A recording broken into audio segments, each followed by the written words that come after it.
El Economista, podcast. Bienvenidos y bienvenidas a este episodio del podcast de Econohabitat, la sección de información inmobiliaria del periódico El Economista. Mi nombre es Fernando Gutiérrez, editor de dicha sección y quien en esta ocasión les estará comentando sobre los precios de la vivienda en el mundo y cómo el aumento de tasas impacta en la asequibilidad de hogares. Entramos a un 2024 donde se prevé que el tema de tasas de interés, no solo en México, sino a nivel mundial, se modere. Sin embargo, el alza que se ha tenido en los últimos meses como acción de los bancos centrales para contener la inflación ha pasado factura al sector inmobiliario. ¿Por qué lo decimos? Recientemente, el Fondo Monetario Internacional, que llamaremos FMI, publicó un análisis sobre la asequibilidad de vivienda en el mundo en un entorno de tasas de interés más altas. Antes de detallar lo que dice el informe del FMI, es pertinente explicar que actualmente la tasa de interés de Banco de México es de 11.25%, que es un nivel histórico y que ha aumentado desde junio del 2021, cuando se ubicaba en 4%. Estas decisiones del Banco de México tienen un fin: controlar la inflación en el país, que es el alza generalizada y sostenida de los precios de bienes y servicios. Pero ¿cómo impacta esto al precio de la vivienda? Ahora sí, vamos a entrar al detalle del análisis del FMI. Pues bueno, según lo que dice el organismo internacional, el aumento de las tasas de interés que ha habido en el mundo se traslada rápidamente a los mercados hipotecarios residenciales. Esto impide la asequibilidad para compradores de vivienda y podríamos estar hablando de una tormenta perfecta. ¿Por qué lo decimos? Pues la inflación ha complicado el panorama de la construcción, específicamente de la residencial en algunas partes del mundo, lo que genera una escasa oferta en ciertas regiones. Es por eso que la asequibilidad de vivienda se ve más limitada en medio del aumento en los precios de las viviendas. Por ejemplo, vamos a poner el caso de México, donde hay una demanda constante de vivienda. Sin embargo, la oferta en los últimos años se ha limitado de manera importante.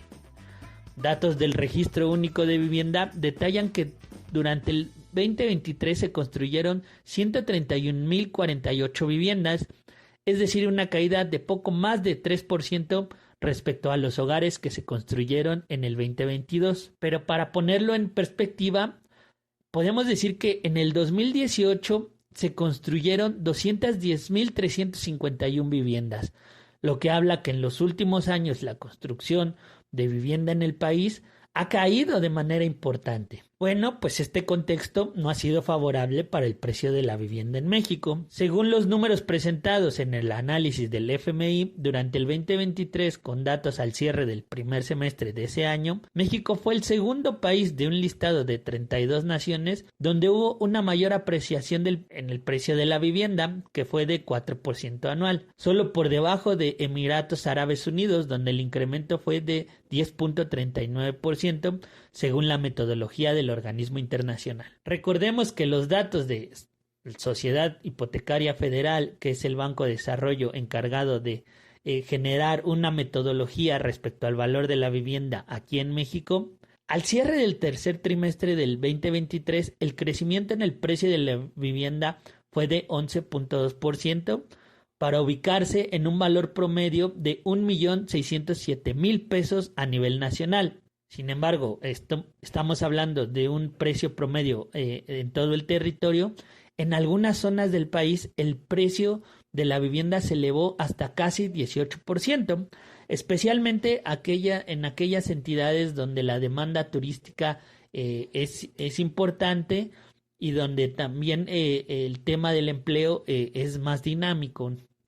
Pero regresemos al tema del FMI. Para el organismo, el tema del alza en las tasas de interés también eleva los costos del alquiler, pues muchas personas prefieren rentar en lugar de comprar, lo cual hace que la demanda aumente junto con los precios, por lo que el FMI indicó que la combinación de tasas más altas y una oferta de viviendas aún escasa crea un círculo que complica la lucha de los bancos centrales contra la inflación.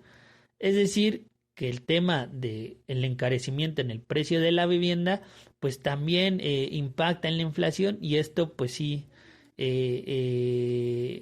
hace que la lucha de los bancos centrales pues sí sea más complicada y más dura para contener el alza elevada en los precios.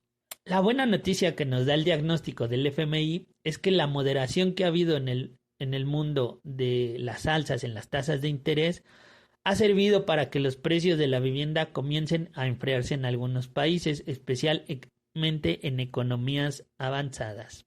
En México se espera que durante el 2024 la política monetaria del Banco de México se relaje y así veamos una disminución en la tasa de referencia, lo cual ayudaría principalmente a la colocación de más créditos hipotecarios y quitaría presión sobre los precios en algunos insumos de la construcción, que a su vez animaría a los constructores a edificar más casas y así los valores de los precios de la vivienda puedan ser más accesibles, especialmente para las personas de menores ingresos, que es donde se concentra la mayor parte de la demanda habitacional en México.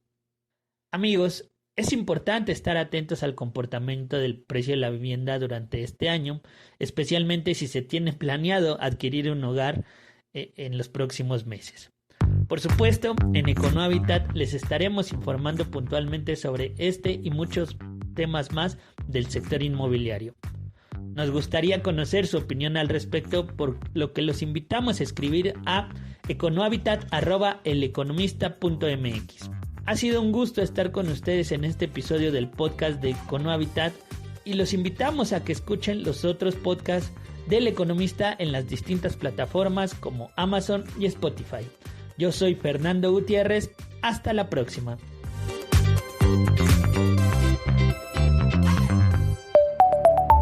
El Economista, podcast.